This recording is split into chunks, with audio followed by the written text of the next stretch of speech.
салом ҳамдиёрони арҷманд. мақсад аз татбиқи ҷавобгарии ҷиноятӣ барқарор намудани адолати иҷтимоӣ, ислоҳи содиркунандагони ҷиноят, пешгирии ҷинояткорӣ ва ба ин восита ҳифзи ҳуқуқу озодиҳои инсон, тартиботи ҷамъиятӣ, ахлоқ ва ҳимояи моликияти шаҳрвандон мебошад. барномаи ахбори вазорати корҳои дохилӣ низ маҳз барои тарбияи ҳуқуқии шаҳрвандон, баландбардоштани маърифати ҳуқуқии онҳо, инчунин пешгирии ҷиноятҳо таҳия мегардад. дар студия бо шумо абдулмуъмин зайниддинзода. таваҷҷӯҳ намоед ба сархати барнома. марди 72 сола дар зери мушту лагати нафари сархуш ба ҳалокат расид.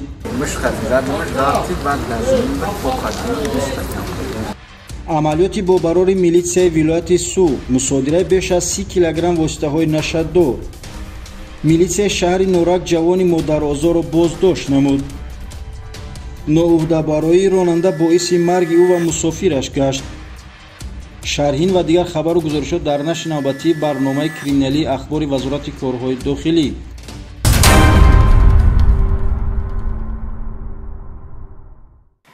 сокини 35-солаи ноҳияи Мир Саид Алии Ҳамадонӣ ки муваққатан дар шаҳри Душанбе истиқомат мекунад, барои содир намудани ҷинояти одамкушӣ дастгир гардид.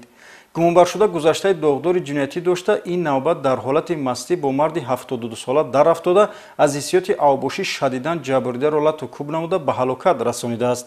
гузориши подполковники милисия Нусратулло Маҳмадзода дар ин хусус.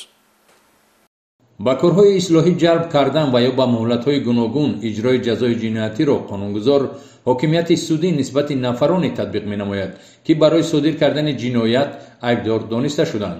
мақсади татбиқи ҷазо дар нисбати шахси ҷиноят содир карда он аст, ки айбдоршаванда кирдори хатарноки худро дарк намуда, минбаъд ислоҳ шуда такроран ҷиноят содир накунад.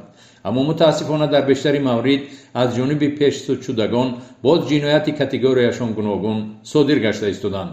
ҷинояти махсусан вазнин, одамкушӣ ки санаи 3 январи соли 2024 дар суроғаи кӯчаи Сомон, ҳудуди ноҳияи Фирдавсии шаҳри Душанбе содир гардид, гумонбари ин ҷиноят Табрез Ниёзови 35 сола зодаи ноҳияи Мир Саид Алии Ҳамадонӣ вилояти Хатлон ва муваққатан истиқоматкунандаи ноҳияи Фирдавсӣ будааст.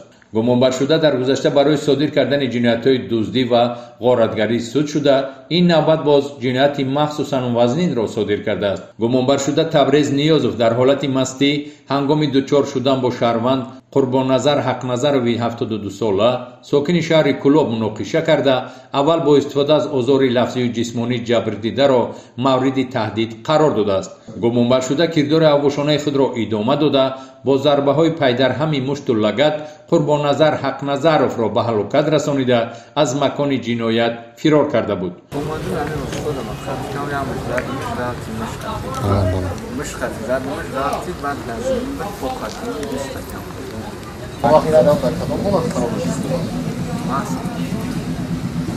бо дастрасии хабари оперативӣ ба қисми навбатдории шуъбаи вазорати корҳои дохилии яки ноҳияи Фирдавсӣ дар натиҷаи амалисозии чорабинҳои оперативии криминалистӣ шахсияти гумонбари ҷинояти одамкушӣ дарҳол муайян ва дастгир карда шуд. вобаста ба ҷинояти мазкур аз тарафи шуъбаи тафтишотии прокуратураи ноҳияи Фирдавсӣ парвандаи ҷиноятӣ бо моддаи 104 қисми 2 кодекси ҷиноятии ҷумҳурии Тоҷикистон оғоз карда шуда, тафтишот идома дорад.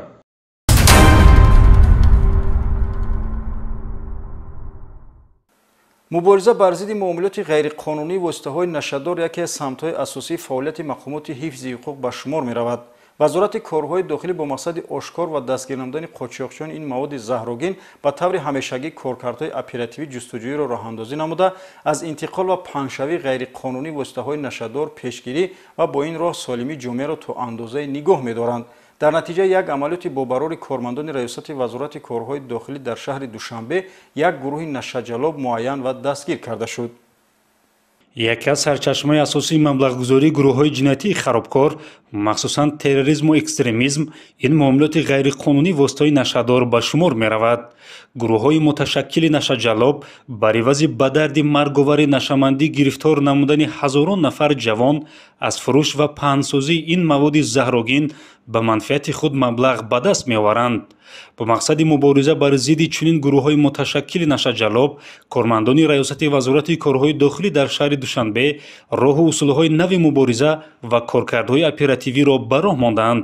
аз ҷумла як гурӯҳи муташаккили нашаҷаллоб зери коркардҳои оперативии ҷустуҷӯӣ қарор дода шуда ахиран 4 нафар қочоқчиёни воситаҳои нашадор дастгир ва аз онҳо миқдори зиёди воситаҳои нашадор дарёфту мусодира карда шуданд. Нахуст ҳамчун гумонбар шаҳрванд Шарифзода Муҳаммад Мурод соли таваллудаш 1999 истиқоматкунандаи шаҳри Турсунзода деҳаи Аҳорон дастгир карда шуд.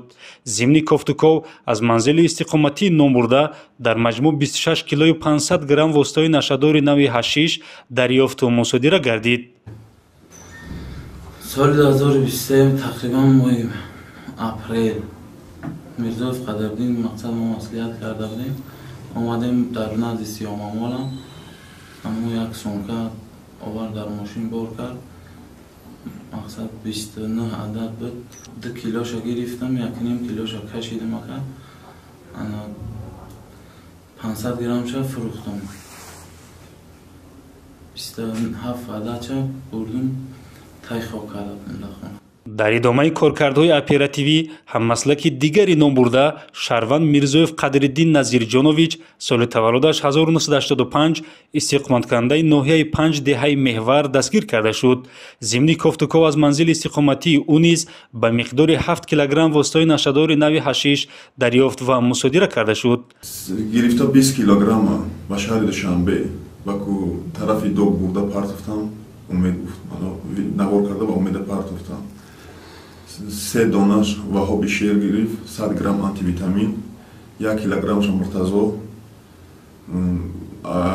дар раҳ будам ки Саидов Ваҳоб хештабор май аз намай умайсадам як беламурбанк кашидем. гуфти раис куҷост? мо гуфтам ки умед 8 килограмм дар хона дорам. ба ман насиҳат карда гуфт ки суд мешавад, бигӯям чизе ҳаст бар дайрои чорум парто мақсад накунам ин корро, насиҳат карда ба ман. 8 килограмм хона да буд, 500 грамм барои хидам барои эҳтимол истифода бурдам, 7,5 килограммша кормандои милиса дастгир кардам. кормандони раёсати вазорати корҳои дохилӣ дар шаҳри Душанбе коркардҳои оперативии ҷустуҷӯиро идома дода 2 нафар аъзоёни дигари ин гурӯҳи нашаҷаллоб шаҳрвандон Саидов Ваҳоб Сайраҳмонович соли таваллудаш 1987 истиқоматкунандаи ноҳияи 5 деҳаи Сафеддорон ва Ибронов Ҳошим Идиевич соли таваллудаш 1977 истиқоматкунандаи ноҳияи 5 деҳаи Озодагонро дастгир намуданд ки онҳо бо гурӯҳҳои ҷиноятии Ҷумҳурии Исломии Афғонистон робита дошта воситаҳои нашадори нави героинро дар ҳаҷми махсусан калон дастрас намуда минбаъд тавассути дигар ҳаммаслакони худ ба фурӯш мебароварданд. аз ҷумла баъд аз дастгир гардидан аз манзили истиқоматии гумонбаршаванда Ибронов Ҳошим дар ҳаҷми 9 килою 760 грамм воситаҳои нашадори нави героин ҳамчун далели шайъӣ дарёфту мусодира карда шуд. мо 2 маротиба ама оно героин гирифтем 50 килои, як маротибаша оварда дар онҷое ки ҳама оғоно гуфтан мақсад партофтем, мондем дама суроғаи гуфтагишу, дигам бораш ҳамамон 40 килоро овардем дама суроғаи гуфтагишу мондем, 10 килоша дасти Ҳошим монд. як бор 50 кило маводи мухаддир героин гирифтем, байгаҳо ба додам. дигам бора 50 дига бо гирифтем маводи мухаддир героин. аз ин 50-та 40 таша гирифта буд, 10 таш хонаи ман дорам. қобили зикр аст ки дар маҷмӯъ аз ин гурӯҳи муташаккили нашаҷаллоб ба миқдори 34 килограмм воситаҳои нашадори нави ҳашиш ва 9 килою 760 грамм воситаҳои нашадори нави героин дарёфту мусодира карда шуданд.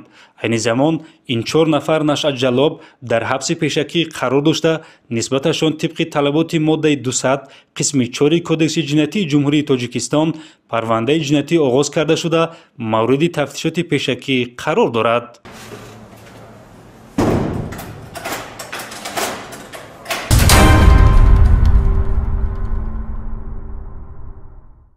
дар шаҳри Истиқлоли вилояти Суғ низ як далели интиқоли воситаҳои нашадор дар ҳаҷми махсусан калон ба қайд гирифта шуд. гумонбар шаҳрванди Ҷумҳурии Исломии Афғонистон буда зиёда аз 32 килограмм маводи мухаддирро мехост ба фурӯш бароварда аз ин ҳисоб фоида ба даст орад. қасди ҷиноятии гумонбар аз ҷониби кормандони милисия пешгирӣ гардид. гузориши ҳамкоронамон подполковники милисия Акбар Шарифӣ аз раёсати вазорати корҳои дохилӣ дар вилояти Суғ. пешгирӣ аз гардиши ғайриқонунии воситаи нашадор самти афзалиятноки мақомоти милитсияро ташкил медиҳад ки ба хотири ҳифзи саломатии ҷомеа нигаронида шудааст ва дар ин самт ҳама шӯъбаву хадамотҳои мақомоти корҳои дохилӣ новобаста аз шакли фаъолияти ӯҳдадорӣ кӯшиш менамоянд ки натиҷа дошта бошанд. чанде пеш дар натиҷаи коркарди ахбороти моҳияти оперативӣ дошта бо методҳои фаъолияти оперативӣ ҷустуҷӯӣ кормандони шӯъбаи вазорати корҳои дохилӣ дар шаҳри Истиқлол нақшаи Наша Ҷалобиеро барҳам зада дар ҳудуди шаҳри Душанбе узви шабакаи трансмиллии Наша Ҷалобӣ шаҳрванди ҷумҳурии Афғонистон Расих Абдулбасит соли таваллудаш 1985 муваққатан сокини ноҳияи Синои шаҳри Душанберо боздошт ва аз ӯ ба миқдори 32 кило 10 грамм воситаи нашадори намуди ҳашиш мусодира гардидааст ки дар бастаҳои селофанпеч нигаҳдорӣ мешуданд. гумонбаршуда нишон дод медиҳад ки ин миқдор мухаддаротро аз ҳаммаслаконаш шаҳрвандони ҷумҳурии Афғонистон бо роҳи қочоқ ба даст овардааст ки минбаъд бояд дар қаламрави ҷумҳурии Тоҷикистон ба муомилот бароварда мешуданд. ҳадафи нопок замоне шикаст хӯрд ки Расих Абдулбасит барои ҷалб намудан ба ҳамкорӣ дар ҷустуҷӯи харидор ва ҳаммаслакони Нашаҷалоб мешавад. айни ҳол нисбати гумонбаршуда Расих Абдулбасит бо моддаи 200 қисми 4 кодекси ҷиноятӣ муомилоти ғайриқонунии воситаи нашадор парвандаи ҷиноятӣ оғоз гардида барои муайянсозии ҳаммаслакони ҷиноятии ӯ чорабиниҳои иловагии оперативию тафтишотӣ идома дорад. натиҷаи мазкур ки кормандони шӯъбаи вазорати корҳои дохилӣ дар шаҳри Истиқлол ба даст оварданд дар баробари дастоварди оперативӣ барои ҳифзи саломатии аҳолӣ ва амон мондани ҷомеа аз зарари мухаддарот мусоидат хоҳад кард.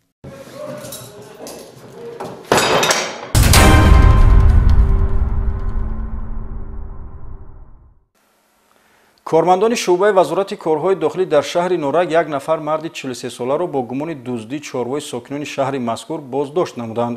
гумонбаршуда дар 13 ҳолати дуздии чорво даст дошта ба ҷабрдагон зарари ҷиддӣ расонидааст. гузориши навбатӣ дар ин хусус омода гардидааст. милитсияи шаҳри Норак ҷавонеро ғофилгир намуд ки ба дуздии чорвоҳои ҳамдиҳагони худ машғул буд. шаҳрванд Файзуллоев Миралӣ соли таваллудаш 1989 истиқоматкунандаи деҳаи Хоҷа Абдуллони шаҳри Норак бо ҷурми дуздӣ ба ҷавобгарии ҷиноятӣ ҷалб карда мешавад. ин ҷавони каҷрафтор дар содир намудани зиёда аз 13 лаҳзаи дуздӣ гумонбар аст. услуби дуздиҳои гумонбар шабона ба чарогоҳи деҳаи Хоҷа Абдуллон рафта аз торикии шаб истифода мебурдааст. боздоштгарда аз нимаи дуюми моҳи октябри соли 2023 то охири сол ин ҷиноятҳоро содир кардаву ба ҷабрдагон зарари калон расонидааст. чунончи 15 октябри соли 2023 ба чарогоҳи болозикр рафта як адад чорвои калони шохдори шаҳрванд Қатағанов Абдураҳимро ба яғмо бурдааст. дар идомаи тасарруфкориҳояш гумонбар боз санаи 11 ноябри соли 2023 як адад чорвои шаҳрванд Зиёева Қурбонгулро дуздӣ намудааст. боз ҳаракатҳои ба ҷомеа хавфноки худро идома дода гоҳҳои шаҳрвандон Гулнигор Султонова ва Аброр Чилаевро низ тасарруф кардааст. то имрӯз дар доираи чорабиниҳои оперативӣ тафтишотӣ даст доштани гумонбаршуда дар 13 лаҳзаи ҷинояти дуздӣ тасдиқ шуда боз якчанд ҳолати дигар мавриди санҷиш қарор дорад. аз кӯҳ пуштаҳо 7 гови калон дузида ба бузҳоро гӯспандҳоро оварда рӯзи бозор ба бозорҳо мефурӯхтанд. аз ҳамин дуздӣ ман маблағи 51 000 сомон кор кардам. вобаста ба ин қазия нисбат ба боздоштгарда тибқи талаботи моддаи 244 кодекси ҷиноятии ҷумҳурии Тоҷикистон дар шӯъбачаи тафтишотии шӯъбаи вазорати корҳои дохилӣ дар шаҳри Норак парвандаи ҷиноятӣ боз гарда тафтишоти он идома дорад.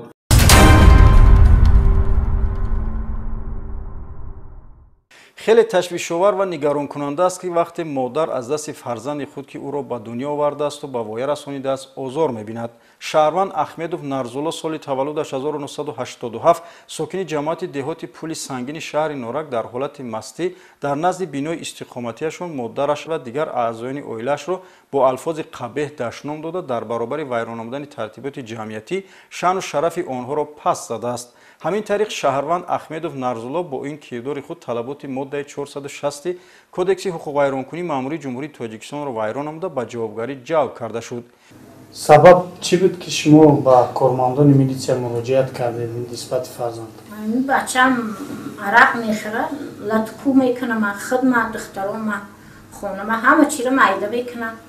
илова бар ин шаҳрванд Саидов Шамсиддин Манонович ки ӯ низ истиқоматкунандаи ҷамоати деҳоти Пули Сангини шаҳри Норак мебошад дар ҳолати мастӣ бар раванди фаъолияти хизматии кормандони милисия монеагӣ эҷод намуда ба талаботи қонунии кормандони милисия итоат накардааст. برای اطاعت نکردن به امر و طلبات قانونی کارمندان میلیسیا نسبت نامبرده در اساس ماده 479 کدکس حقوق ویرانکنی ماموری جمهوری تاجیکستان موادهای ضروری ترتیب داده شده با قرار سود نامبرده به حبس ماموری گرفته شد.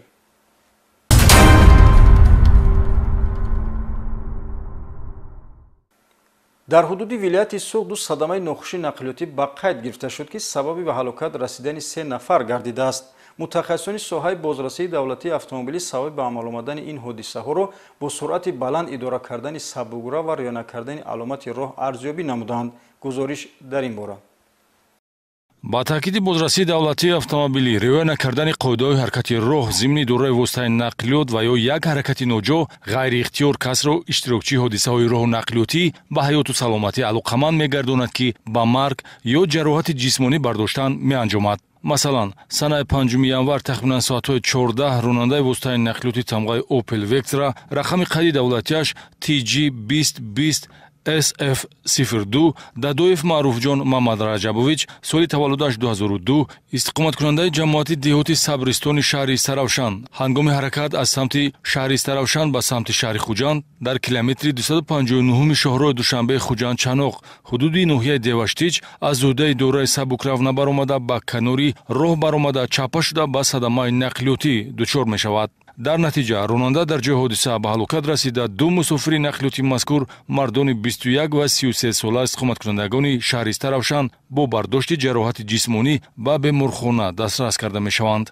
همین گونه نوعهده‌برویی راننده واسطه نقلیاتی برکش تمغه شکمن علامت قیدی دولتیش TG1985 PF01 رحمانو فرزان فوزایلویچ سال تولدش 1985 استقامت کننده جماعت دهاتی فونداریای ناحیه عینی نیز فاجعه‌ای انجامید. سنه 11 ینور تخمیناً ساعت‌های 14:30 دقیقه هنگامی حرکت نمودن در راه ماشینگردی زرافشان اسکندرکول از سمت دهه اسکندرکول به سمت دهه دیجیکی ناحیه عینی در موضع سری کوپروکی آسیای جماعت دهاتی فونداریو از عهده اداره نمودن واسطه نقلیات نبرآمده موازنت اداره کنی را گم کرده. در نتیجه از بلندی 20 متر سرازیر شده چپه شده است. راننده نقلیاتی برکش و مسافری آن مرد 37 ساله استقامت کنندگان ناحیه عینی با برداشتن جراحت‌های وزن جسمانی به حیات و سلامتی خطرناک در جای حادثه به هلاکت می‌رسند. با اطلاع تفتیشات پیشکی نادیده گرفتن قاعده‌های حرکت در راه با تامین کردن نتوانستن بی‌خطری مساعدت نموده سبب اصلی به صدمه دچار شدن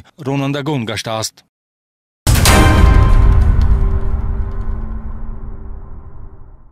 از تربیه و نظارت والدان دور ماندن بعضی نورسان واقعا هم به جامعه تشویش و خطر دارد. با درک چنین عامل‌ها قانونگذار ضرور شمارید که قانون جمهوری تاجیکستان درباره مسئولیت پدر و مادر در تعلیم و تربیت فرزند را عملی سازد.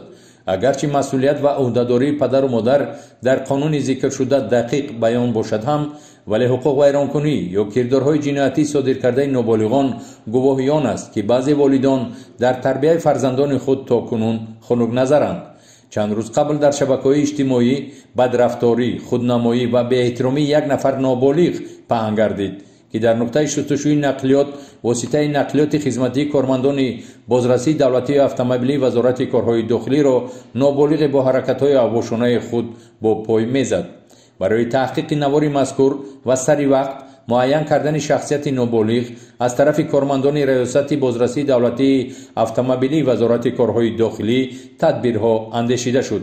معلوم کرده شد که چنین عمل زشت نابالغ ارسه ساکن محله گلبوته ناحیه فردوسی سنه 13 ینور سال 2024 ساعت 1 شب با چنین حقوق ویرانکنی دست زده است. از طرف کارمندان مقامات کارهای داخلی برای بی‌نظارتی نسبت والدان نابالغ ارسه چاره‌های قانونی اندیشیده شد. از همه پدر و مادران و اهل جامعه احترامانه خواهش می‌نماییم که بر رفتار و کردار، گشت و گذار و مناسبت فرزندان خود اعتبار جدی دهند.